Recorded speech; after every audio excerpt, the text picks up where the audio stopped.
This grandma started killing people that looked like her, and it all started with slot machines. So there's this woman, let's call her Grandma. And Grandma, she's got a problem, a big one. She's in and out of casinos nonstop, tossing money like it's nothing. From what I read, she's burned through at least $100,000 on slot machines. Every last penny?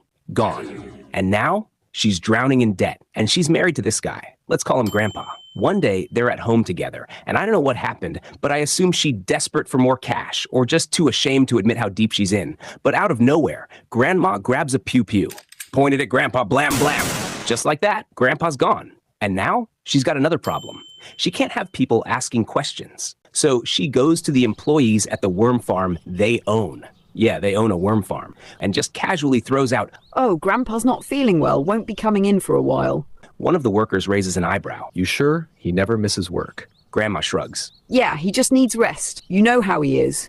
Just buying herself time. Meanwhile, she's still at home. 11 days go by. And Grandpa, his body is literally rotting in the house. But then, she needs money. So, what does she do? She takes $10,000 from Grandpa's business account, grabs his Escalade, and takes off. And of course, she's not just driving. Nope, she's stopping at every damn casino on the way, from Minnesota all the way down to Florida. Because, you know, priorities. Now, while she's on the road, she comes up with a plan. A crazy one. She needs to disappear. And for that, she's going to find a woman who look like her, unalive them, and steal their identities and this. So Grandma rolls into Fort Myers, Florida, and heads to a bar. That's where she spots her next target, Pam, a woman who kind of looks like her. She slides into a seat next to her. "You here alone?" Grandma asks, flashing a friendly smile. Pam nods. "Yeah, just unwinding after work." "Same." Grandma raises her glass. Cheers to that. And weirdly enough, they hit it off. Instant besties. One night, they're drinking at Pam's condo. The next night, they're at a brewery. Before long, Grandma gets invited back to Pam's place again. And that's when shit gets real. They're alone. Grandma pulls out her pew-pew. Blam, blam! Pam's gone. Next morning, Grandma heads back to Pam's condo like nothing happened. Calls the front desk like, "Hi, this is Pam. Can I extend my stay for a few nights?" and they're like, "Sure, Pam." She's just buying more time. Meanwhile, she starts going through all of Pam's stuff, grabs her cash, credit cards, ID, even some of her clothes. Then she loads everything into Pam's car and takes off. And yeah, there's security footage of her doing all of this. But she's not done. Now, she's on the move again. And where does she go? Texas. South Padre Island, to be exact. And of course, she hits up more casinos on the way. But now she's on the lookout again. She needs another identity. And just like before, it doesn't take long. She meets Bernadette at a restaurant, starts chatting, and somehow, just like before, they hit it off. Drinks, breakfast, even dinner plans. But what Bernadette doesn't know? Grandma's already decided she's next. Meanwhile, back in Minnesota, Grandpa's coworkers are starting to get worried. Anyone heard from Boss lately? One guy leans back in his chair, checking his phone.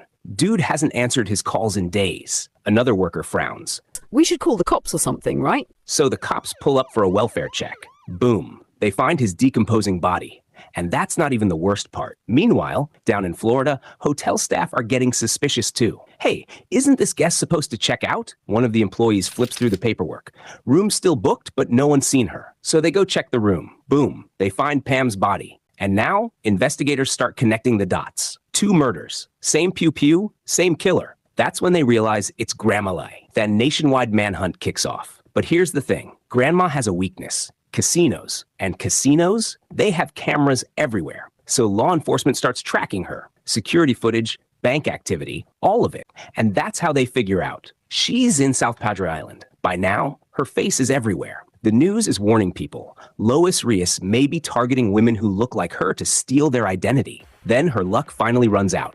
She's chilling at a bar, sipping a drink, waiting for her next move. But a restaurant manager next door recognizes her from the news and goes, "Oh, hell no." So they called police. Minutes later, U.S. Marshals and local police swarm the place. And just like that, bam, she's caught. There's even security footage of the arrest. It's blurry, but you can tell it's her. And now, Grandma's standing in court. The judge looks her dead in the eye and says, "You're getting 2 life sentences." And just like that, it's over. Sometimes, Grandma's just built different.